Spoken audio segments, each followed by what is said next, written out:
Hello everyone, it is Erin Photo, and today we are talking about starting a bullet journal. It is the end of 2025, moving into 2026, and I know that there are a bunch of people that are going to be starting their bullet journaling journey. So I have some things that we need to talk about. So you are starting a bujo. What next? So the first thing is plan your planner. I know this sounds crazy, but it helps a ton to go ahead and pre-plan and think before you put pen to paper in your journal. So the first things that you're going to think about is what's important to you and what do you want to improve in your life? Because those two things are going to help you make decisions about your planner. Those are the two most important questions that you have to ask yourself when you're saying, okay, so what spreads am I going to do? How many bullet journals do I need? All of that kind of stuff. So that is the very, very first thing that you need is what is important to you? Why do you need a bujo? And what do you want to improve in your life that a bullet journal can help you do that? And the next one I just said is determine your bujo quantity. So for most people, this is going to be one bullet journal for the vast majority of people. But there are some people that work better in a multi-planner system. I am kind of one of those, kind of not. Most of my stuff, if I am touching a bullet journal every single day, that is going to be one bullet journal. If I am going to be touching more than one bullet journal a day, it is never going to work for me. But if I have something that I'm doing on the side that's like, hey, check in once a month or something to that effect, then I am perfectly fine having a second bullet journal. For me, for example, I have one goal setting notebook, which I am going in now at the beginning of the year. I have a quarterly check-in and I have a monthly plan to set my intentions. So at most, I am going into that bullet journal once a month. So that's totally fine for me. But for some people, that will never work. And so you need to figure out if you're one of the, hey, every single thing in my life needs to go into one bullet journal, or I need to break pieces out in my life. The other scenario that can happen is I need one for work-related things and I need one for home-related things. Now, for example, my work, I could use multiple planners that I just have work stuff in one and I just have home stuff in the other. One of the reasons for that is because of the type of work that I do. However, I have chosen to have it all in one notebook and I just don't put identifying information in my planner.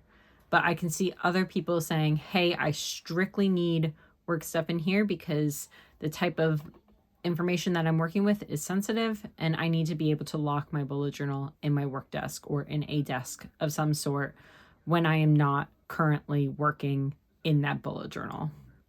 So I can totally understand that some people's work may need that information broken out because of the type of work that they do. Moving on, we have start with the basics. And I don't necessarily mean Ryder Carroll's basics. I mean, go bare bones here. So bare bones, don't overwhelm yourself. You can always add more later. That's something that I think is really, really important that people don't understand about bullet journaling is, yes, you have all of these annual pages at the beginning. That's how it's intended to be. You have monthly pages, whatever. But you can always add more later. You just change the information that you're taking in. So say you wanted to do a year in pixels. Well, if you don't do that starting in January, you can always add that spread later, starting in February. A bullet journal is meant to be versatile, so don't bog yourself down with adding everything up front that you may or may not use. If you find that information is key to you and you're missing it, just add it to your bullet journal later.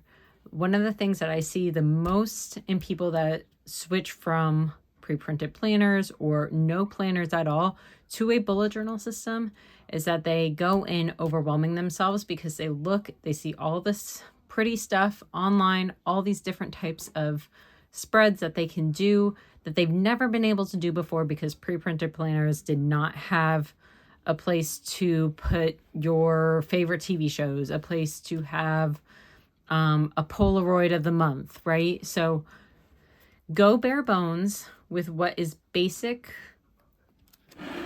what is important to you, and what you want to improve. Go bare bones with that information and then build your planner off of that. And if you find that you are itching to do something, that you have more time, that you want to reach for your bullet journal more, add something as you go, but don't start with everything off the rip. Number 4, we have scribble your thoughts or do a mind map. So I'm going to give you an example because I have literally been planning my planners this way. So I have 2 planners coming up. I have my goals planner and I have my everyday planner. So I usually say, hey, these are the things that I want. This is kind of what I'm going to include. And then here's a little snapshot of the spreads and the order that they're going to go in. And then because it's scribbling, I don't mind messing up. I don't mind changing my mind and moving things around to a point where I'm going to find what works for me. So don't be afraid to scribble or mind map in order to plan your planner. The next one is get perfection out of the way. This is another big one that I see is that people are too afraid to make a mark in their bullet journal. They're too afraid to not pick the right theme. They're too afraid to mess up. They're too afraid to whatever. My way of getting perfection out of the way is mark it up off the rip. Practice messing up because I promise you, you will mess up. And if you are so afraid of messing up, use a pencil. It is not against the rules. There are no rules, to be honest with you, but it is not against the rules to use a pencil to mark things up in order to get things the way that you want them. No one's calling the police on you. You're fine. Just grab a pencil or mark something off the rip. And then you can always get creative to cover it up. Say I decided on the inside of my bullet journal cover, I'm going to add a piece of paper like this, a piece of scrap paper on the inside cover and do my own doodles and things to make it pretty on the cover page or on the nameplate page. Scribble the crap out of it. No one's going to see it. You're covering it up anyways. So get creative because you are going to have to practice messing up and you are going to have to practice how to cover up your mistakes. I promise it's going to happen. If you are looking for perfection, you are not going to find it. You're not going to find it. It's impossible to be perfect. No one is. Even if that means you use a straight edge and use your pen and you draw a straight edge from point to point. Hey, guess what? That point, it's not perfectly on the point. It's a micro little millimeter past that dot. Guess what? That's not perfect, right? So just get it out of your head. It's not going to be perfect. It's fine. Mark up your planner and then worry about it later and worry about how you're going to cover it up. Practice doing both of those things. Practice messing up, practice covering it up, or just get comfortable with it not being perfect. I have absolutely done that the last, 10 years that I've been bullet journaling. I am very, very okay with messing up now. And then the last one I have is remember that this is for you and it's not for anyone else. And there's a lot of creatives, people that start bullet journaling accounts or whatever, that will do things for the views, for the likes, for whatever. Or maybe they start with something that is meant for someone else, or they get jealous, or they look at a different spread and they're like, oh my God, how cool would it be to track all the movies that I watched in 2026? But guess what? You don't watch movies. Guess what? It's not the end of the world to not use a spread, but at the end of the day, you shouldn't be looking elsewhere. You can look elsewhere for inspiration, but don't look elsewhere to say, hey, this is what is expected in a bullet journal. Guess what? If you don't use future logs, even though that is a commonplace thing in a bullet journaling community, you don't have to have future logs. Again, this is for you. It's not for anyone else. So get it out of your head that you need to make your bullet journal look like anyone else's bullet journal or have the same spreads as anyone else's bullet journal. It's for you. And that's why we're starting with what's important to you and what do you want to improve in your life. This is about you. So those are all 6 things that if you want to start a bullet journal in 2026, we need to think about. So I hope that this video was helpful. I hope you enjoy it. I don't mean to be yelling at you, but these are the most common things that I see in bullet journaling. And after 10 years of bullet journaling, I just want to help people. So at the end of the day, make sure you're doing your bullet journal for you, and then everything else will fall into place.